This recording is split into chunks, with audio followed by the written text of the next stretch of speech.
vaikka sä valitset sen paidan, niin ei se tekee sitä. Istuu siellä muitten lasten karvissa sängillä. Okei, eli ensimmäiseksi taas arvio siitä, että uskoisinko saavani koulutettua sille suojelusta koulutustunut. Ja nyt tosiaan niin kuuspuinen, niin sit se vaikeuttaa tätä arviointia. Silloin jos se nyt räjäyttäisi sieltä kun tykin suusta kiinni, niin se kuuspuisuus ei haittaisi arvostelussa. Mutta se ei nyt täräytä sieltä ihan silleen. Ja siinä on aika paljon, sit kuitenkin on matkaa siihen taas, kun me halutaan, että se niinku himoitsisi hirveästi sitä saalista.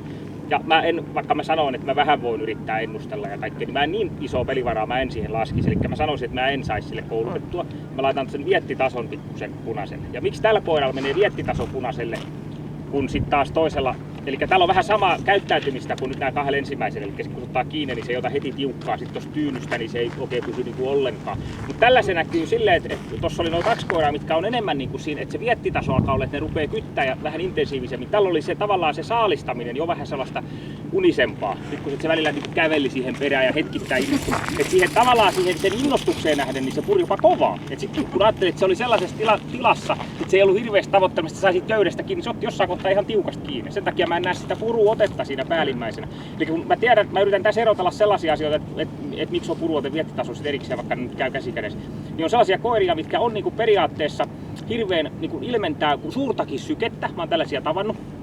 Ne haluu ihan hirveästi ja tavoittelee, tietenkään ne ei halua riittävän hirveästi, koska kohta alkaa ongelmat. Mutta se, että ne haluu niinku hirveästi ja niin kauan kun esimerkiksi väline pysyy pehmeänä, niin ne puree kovaa. Ne ottaa kiinni tollasesta tyynystä vielä tosi kovaa kiinni ja taistelee, kaikki on kunnossa. Mutta hirveä kynnys siihen, että kun se väline menee vähän kovemmaksi ja tulee se hiha, niin ne ei enää käytä sitä voimaa. Tämmöisestä käytetään termiä pehmeä suu. Eli kun väline kovenee, niin suu pehmenee. Jos väline on pehmeä, niin silloin se suu on kova ja suu puree kovaa. Mutta se pehmenee siinä. Niin tälle ei ole mitään sellaista. Ja se kyllä se siihen intoonsa nähden käyttää jopa paljonkin voimaa ja rupeaa taistelemaan sitä itselleen. Mutta se into ei ihan riitä. Nyt tässä kohtaa näyttää siltä. Ja sen takia mä laitan sen viettitason pikkusen punaisen.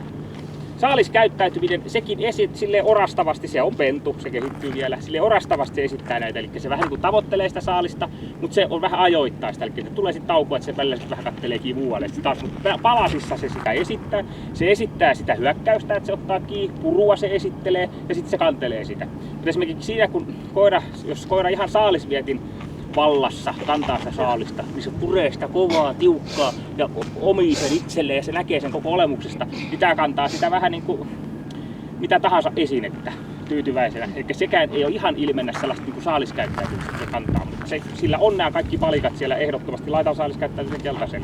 Ja silläkin ikä voi taas näitä nostaa sitten niin kuin kovastikin. Puolustuskäyttäytymistä en lähtenyt sitä uhkailemaan nuoruudestaakaan johtuen.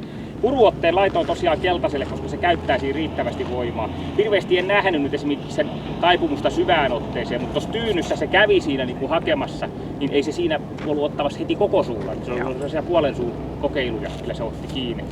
Huomattavasti voimaa enemmän sen voisi vielä sit käyttää, koska sit kun taas välillä vähän kovenee toi tyyny tulee, niin sit se ei pysy siinä enää niin kuin kiinni ja sit se vähän kyllästyykin ja sen takia edelleen korostaa sitä, että sen takia se viettitaso on siinä. Eli se tulee sitten kun sen sijaan, että se niin yrittäisi koko ajan.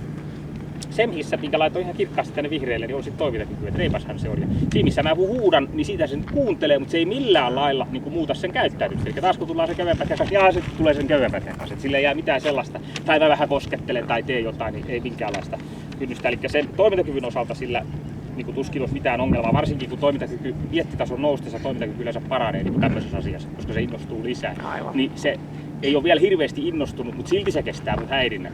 Niin se on ehdottomasti vihreällä eikä silloin mitään ongelmia niin sen suhteen.